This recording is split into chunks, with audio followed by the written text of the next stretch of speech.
আমাদের প্রধান উপদেষ্টা কার্যালয় যমুনাতে আমাদের উপদেষ্টা পরিষদের একটা অনানুষ্ঠানিক বৈঠক ছিল এবং এই বৈঠকে আমি আমার একটা ব্যক্তিগত বিষয়ে আলোচনা করেছি এবং আলোচনা সাপেক্ষে আমি প্রধান উপদেষ্টা বরাবর আমার পদত্যাগপত্র জমা দিয়েছি।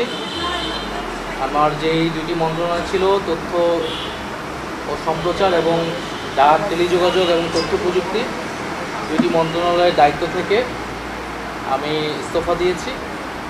এছাড়াও এই জুলাই ফাউন্ডেশন, জুলাই শহীদ স্মৃতি ফাউন্ডেশন সহ সরকারের যেই সকল কমিটিতে আমি ছিলাম, এই সকল কমিটি থেকে আমি সাথে সাথে একই সাথে ইস্তফা আমার হচ্ছে।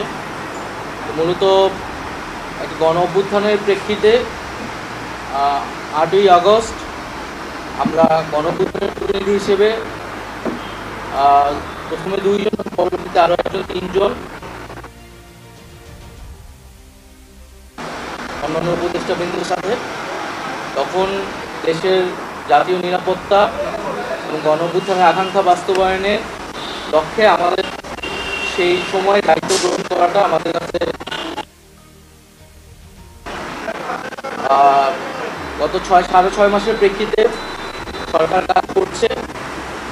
হয়তো আমরা আশানুরূপ ফলাফল এখনো পাইনি, কিন্তু আমার কাছে মনে হয়েছে যে সরকারের একটা স্ট্যাবিলিটিতে সরকার এসেছে এবং ব্যক্তিগতভাবে সরকারের বাইরে যে দেশের বর্তমান যে পরিস্থিতি, সেই পরিস্থিতিতে একটি রাজনৈতিক শক্তির উত্থানের জন্য আমার রাজপথে থাকা প্রয়োজন, ছাত্র জনতার কাতারে থাকা প্রয়োজন এবং আমরা যে গণতান্ত্রিক পরিবর্তনের আকাঙ্ক্ষা করি, সেই আকাঙ্ক্ষার জন্য এবং আমার যে গণ অভ্যুত্থানে যে ছাত্র জনতা অংশগ্রহণ করেছে সেই শক্তিকে সংহত করতে আমি মনে করেছি যে আমার সরকারের থেকে আমার সরকারের বাইরে রাজপথে আমার ভূমিকা বেশি হবে এবং আমার বাইরে যারা আমাদের সহযোদ্ধা রয়েছেন তারাও এটি চান এবং সেই প্রেক্ষিতে আমি মূলত আজকে পদত্যাগপত্র জমা দিয়েছি।